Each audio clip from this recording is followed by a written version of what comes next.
അധ്യാപകനെ കളിയാക്കുന്നത് തമാശല്ല, അധ്യാപകനെ അധിക്ഷേപിക്കുന്നത് തമാശല്ല, അധ്യാപകനെ വേദനിപ്പിക്കുന്നത് തമാശല്ല. അത് ഏറ്റവും വലിയ ഗുരുനിന്ദയാണ്.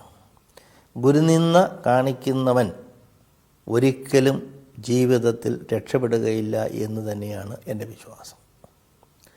അതിസമർത്ഥരായ ചില വിദ്യാർത്ഥികൾ പോലും അവർ എത്തേണ്ട സ്ഥാനത്ത് എത്താതെ പോവുകയും കൈവരിക്കേണ്ട നേട്ടങ്ങൾ കൈവരിക്കാതെ പോവുകയും ചെയ്തത് ഗുരുജനങ്ങളുടെയും മാതാപിതാക്കളുടെയും അനുഗ്രഹവും ഗുരുത്വവുമൊക്കെ ഇല്ലാതെ പോയതുകൊണ്ടാണ് എന്ന് പലരുടെയും അനുഭവം അറിയാവുന്ന ഒരു വ്യക്തി എന്ന നിലയിൽ ഞാൻ പറയും. ഇത്